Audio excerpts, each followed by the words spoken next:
Hello and welcome back to ESBR Boxing's YouTube channel. We're here, Riyadh season, Usyk Fury. We've just watched SERHII Bohachuk against Ishmael Davis, obviously with a sixth round stoppage with Ishmael Davis's corner pulling him out. Just before we get into the video, thank you once again for joining me tonight, Elliot. And guys, please let us know down below in the comments what you thought of the fight. Like, comment, subscribe. We've got a lot of content from fight week, a lot of content from tonight, and there'll be a lot of post-fight content as well. Elliot, we'll jump straight into it. Ishmael Davis once again stepping up on short notice. What were your general thoughts on Boachuk's performance? Because I think there was periods, small periods, albeit, but success for Ishmael Davis in there. And even from the commentary, almost saying, "Is he just all power? What's his boxing ability like?" What are your thoughts on the fight as a whole? Yeah, you know what? I'd like to give obviously credit to Ismail Davis first up. I thought he came in, he was in incredible condition, looked like in great shape. Um, First couple of rounds kind of made it competitive, I think. But then, yeah, I think to be honest, the corner stopping it was at the right time. Um, Arguably perfect timing actually, because as that round was sort of wearing on, you started to ship some shots here now. Like that right hand is starting to land with frequently. I don't think he really had Boachuk in trouble, to be honest with you, though, during the fight either. I think there was a sort of level above. But to be honest, a really sort of game performance from him, to be perfectly honest. And like you say, stepped in late.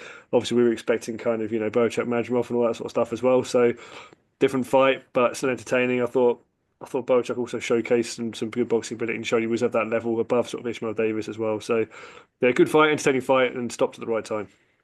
Just before, obviously, the main talking points are Boachuk, what's next, his performance, etc. What do you make of Ishmael Davis stepping in at late notice? I know, obviously, the purse fee he'd have received on a Riyadh season card sweetens the deal. But what do you make? Obviously, that's twice now, back-to-back fights. Sonny Edwards obviously not scared to let Yeah. and fighters as he moves into management them take these fights. For career longevity, it's probably not the best idea. But what do you make of it? Because it's something we don't normally see nowadays. Yeah, you know what? I think it's risky, but I suppose, like you say, that Riddia card and that Riddia money probably hits quite nice, I suppose, for this sort of event. But I think, like you say, there's a lost, obviously, Josh Kelly as well, stepped in late there as well. And I feel like it's a trade-off, isn't it, between going, right, there's two losses on his record now. So, like, does that devalue him as well at the same time? Do we sort of see him back? How do you kind of match him after this? He needs a win, really. You don't want to throw him and have a third loss. So in some ways, I suppose you're balancing between a good payday for him here, but equally maybe has his kind of stock, depreciated a little bit as a result. I like to think maybe it hasn't, just because, he took it on late notice. This one, I think, to be honest with you, the loss against Kelly was probably a little bit more damaging than Mhm. this one. I think this one was everyone was kind of expecting it, and actually he probably went in some cases, in some people's minds, longer than they thought it would have done. But yeah, I think, yeah, I suppose if he secured, obviously, sort of decent money for it, then fair play to him. But I think good to pull him out, like you say, because of the longevity point as well. You don't need a tough fight against someone like this who's clearly better than you. Yeah, no, I think you're spot on there. Obviously, I only noticed it because you could sort of hear the crowd getting a bit louder. Something had gone on. Obviously, as they were mid-interview, so I think it was definitely the right decision. I think he was getting hurt, and it will save him to fight another day. Back on to Boachuk. His power's ridiculous. That's 24 stoppages in 25 wins now. Obviously, he has lost twice. Virgil Ortiz Jr. and got stopped by Brandon Adams. He's going to be moving on to world title action, looking through the division. Obviously, Sebastian Fundora, unified WBC, WBO champion. How do you think he gets on against the champions in the division? You've got, I'm going to butcher his name here, Yeah. Bakaram Muratazaliev, unbeaten 23 and 0. How do you think he gets on at this level of competition? Do you think he could come undone again like he did against Virgil Ortiz, or do you think his power at the elite level will carry him through? Oh, it's very interesting. It's very interesting. I think Fedora's an interesting challenge because he's a big guy, isn't he? Big guy down at that weight as well, but doesn't necessarily have the power. Has also lost as well. Um, I think I want to see, obviously, to be honest, I want to see maybe Boruchuk go in with the likes of Muratalev as well. He's obviously got power, so that'd be a hell of a fight, wouldn't it? I think, that's 17 KOs and 23 wins, hasn't lost before. So for me, that'd be a hell of a fight. Guaranteed violence, probably won't go 12 rounds. And also the Madrimov fight as well. Those are the three I think I want to, I know obviously not necessarily a champion, but those are sort of where I want to see him sort of fighting next. But I'd actually give him. I actually, mate, I think the one with him versus Mutaliev. I'm sorry, Mutaliev. That's the one with I'd like to see. I think that's the one which was kind of 50-50. Fundora one's quite.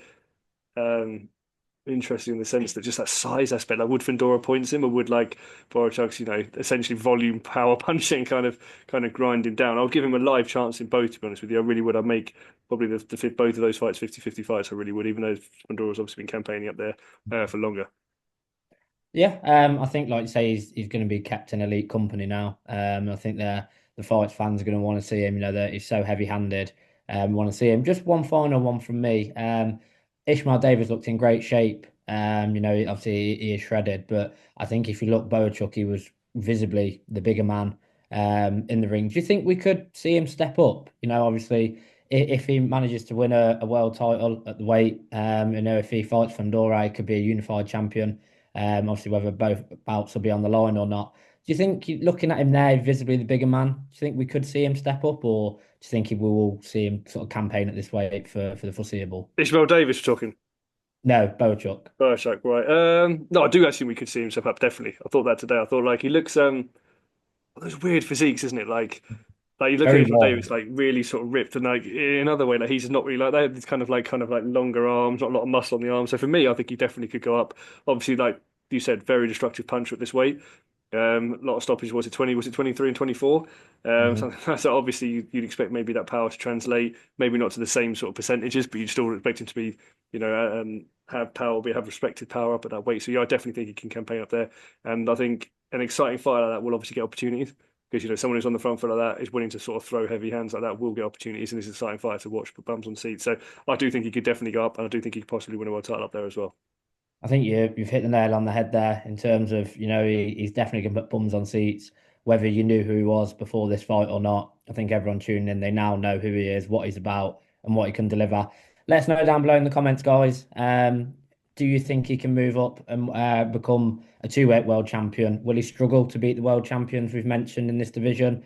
And what next for Ishmael Davis? I think that's definitely another video for another day. We've seen him step in with Josh Kelly. And obviously, he lost on short notice. We've seen him step in against a destructive Ukrainian, and he lost again.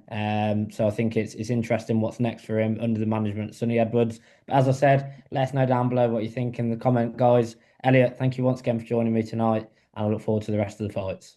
Thanks, Owen. As always, guys, thank you very much for watching.